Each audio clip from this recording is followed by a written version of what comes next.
Worst excuse in the world, but was absolutely 1,000,000% true. And so far, so he's taken it well, and he's now a new nickname, and all his new apparel is branded up with spiders. So it's just a good sign. I guess you kind of lean into it, Joe, right? You just got to accept it and go with it. But to answer your question, I'm feeling good.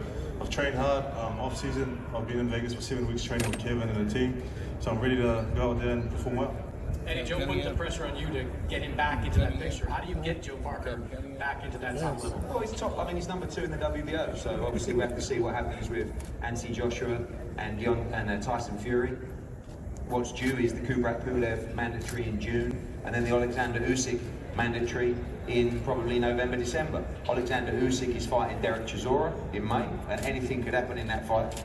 And if AJ vacates that WBO title, if he may have to fight Tyson Fury, it will be Usyk against Joseph Parker for the world title, which is a great fight. Joseph Parker wants to become a 2-time heavyweight champion of the world, and it's our job with his team to try and put him in those kind of fights. First things first, Shaundell Winters tomorrow night. It's a fight that on paper he should win and win well.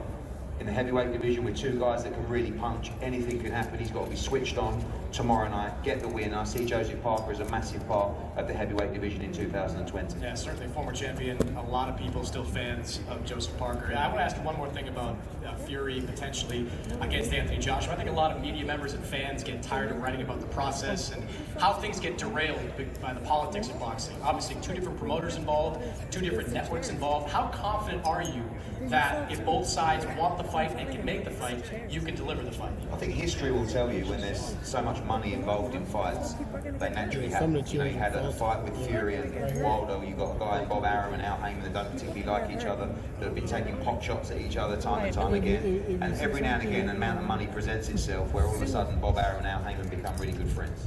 And that can happen quite easily, and that can happen with the networks as well. You've got the difference between with Fury and Joshua, with ESPN and DAZN, where you've got one pay-per-view model and another that's a subscription model, and these guys are going to have to sit down with themselves to work that out. It's our job to make the fight. I promise you Anthony Joshua is desperate for this fight. I know Tyson Fury will accept this fight and this challenge, so I'm 100% sure this fight will get made. It's just a case of whether that's going to be this summer, but more likely in December 2020. Joe, do you share the same confidence as Eddie? Of course, 2 different networks working together to work with Fox and ESPN.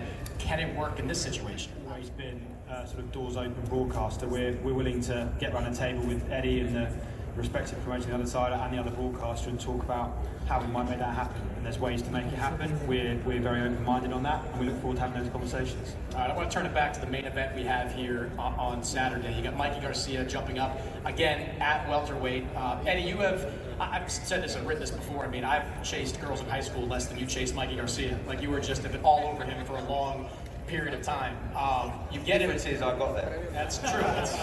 It's not a good number of years for me. But his decision to stay at welterweight, fighting this fight against Jesse Vargas, what do you think of it?